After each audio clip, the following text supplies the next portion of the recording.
أشهد أن لا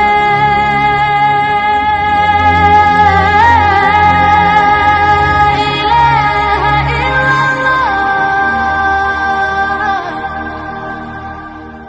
أشهد أن لا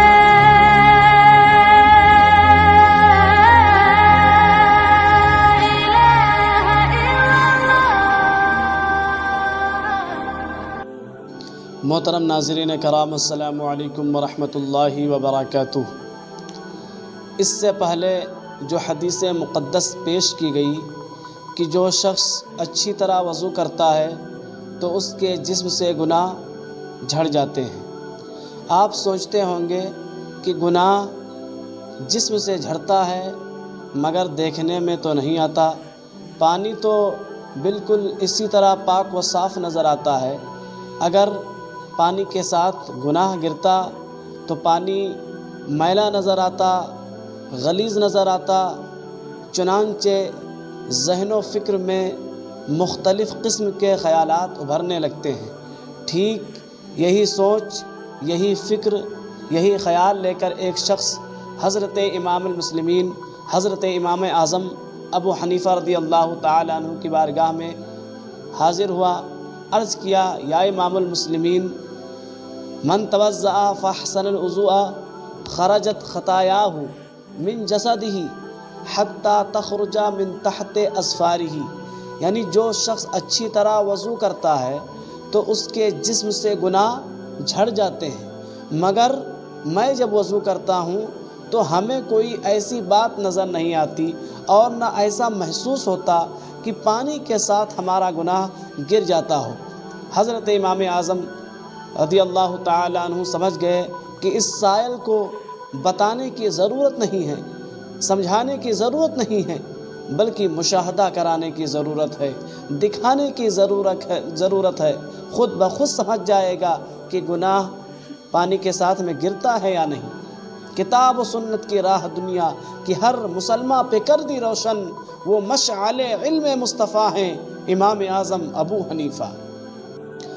امام اعظم رضی اللہ تعالیٰ عنہ نے اپنی ولایت والی نظر اس کے چہرے پر ڈال دیتے ہیں، نظر ڈالتے ہی اس کے آنکھوں سے حجابات ہٹ جاتے ہیں، آن کی آن میں سارے پردے ہٹ جاتے ہیں، اس کے آنکھوں میں نور بڑھ جاتا ہے، جو چیز نظر نہیں آتی تھی وہ بھی نظر آنے لگی ہے۔ محترم ناظرین کرام، نماز کے لیے اذان دی گئی، اتنے میں ایک شخص آیا اور وضو کرنے میں مشغول ہو گیا۔ حضرت امام اعظم رضی اللہ تعالیٰ عنہ فرماتے ہیں: اے سائل، ادھر آؤ، اور یہ شخص جو وضو کر رہا ہے اس کا مائع مستعمل کیسا نظر آ رہا ہے، کس رنگ کا پانی محسوس ہو رہا ہے۔ محترم ناظرین کرام، جب اس شخص نے غور و فکر سے دیکھا، کہا: حضور والا، اس کا پانی بالکل کیچڑ کی مانند گر رہا ہے۔ دوسرا شخص آیا، وضو کرنے لگا۔ حضرت امام اعظم رضی اللہ تعالیٰ عنہ فرماتے ہیں: اے سائل، اس کا بھی دیکھ کہ اس کا پانی کیسا نظر آ رہا ہے۔ وہ شخص عرض کرتا ہے: حضور والا، اس کا پانی مٹیالہ رنگ کا نظر آ رہا ہے۔ اتنے میں تیسرا شخص آتا ہے اور وضو کرنے لگتا ہے۔ محترم ناظرین کرام، جب وضو کرنے لگتا ہے، حضرت امام اعظم رضی اللہ تعالی عنہ فرماتے ہیں: اے سائل، اس کے بھی پانی کو دیکھ کیسا گر رہا ہے۔ وہ سائل کہتا ہے: حضور والا، اس کا پانی بالکل صاف شفاف نظر آ رہا ہے۔ چنانچہ آپ تینوں آدمیوں کو اپنی بارگاہ میں طلب کرتے ہیں، ہر ایک سے پوچھتے ہیں: بتا، تو نے کون سا گناہ کیا تھا؟ وہ تینوں گھبرا گئے، انہیں معلوم تھا کہ یہ پوچھنے والا کوئی عام آدمی نہیں ہے، کوئی معمولی آدمی نہیں ہے، بلکہ پوچھنے والا اللہ کا برگزیدہ بندہ ہے، اپنے وقت کا امام ہے، فقیہ اعظم ہے، امام المسلمین ہے۔ اور وہ تینوں سچ سچ بتا دیتے ہیں۔ پہلے نے کہا: حضور والا، مجھ سے زنا کا گناہ ہو گیا تھا۔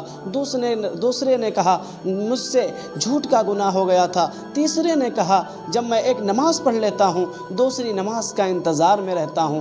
محترم ناظرین کرام، حضرت امام اعظم رحمۃ اللہ تعالی علیہ ہر ایک کی توضیح فرماتے ہیں اور کہتے ہیں: اے سائل، سن ذرا، کیونکہ جس نے پہلے گناہ کیا یعنی زنا کیا، کیونکہ زنا جو ہے بڑا گناہ ہوتا ہے، گناہ کبیرہ ہوتا ہے، اس لیے اس کا پانی جو ہے کیچڑ کی طرح گر رہا تھا، اور گناہ اس سے کم درجے کا گناہ ہے، اس لیے اس کا شکل جو ہے مٹیالے رنگ کا نظر آ رہا تھا، اور تیسرے شخص کا پانی بالکل صاف شفاف نظر اس لیے آ رہا تھا کہ جب وہ ایک نماز پڑھ لیتا تھا دوسری نماز کا انتظار کرتا تھا، اس لیے اس کا پانی صاف شفاف نظر آ رہا تھا۔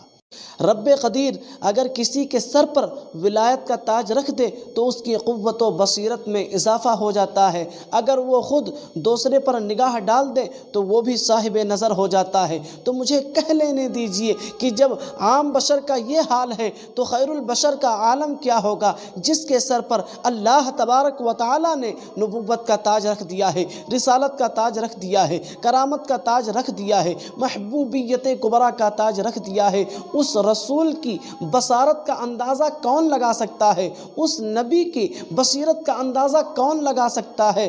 مجھے کہہ لینے دیجئے، یا تو دینے والا خدا جانے اور یا تو لینے والا مصطفیٰ جانے۔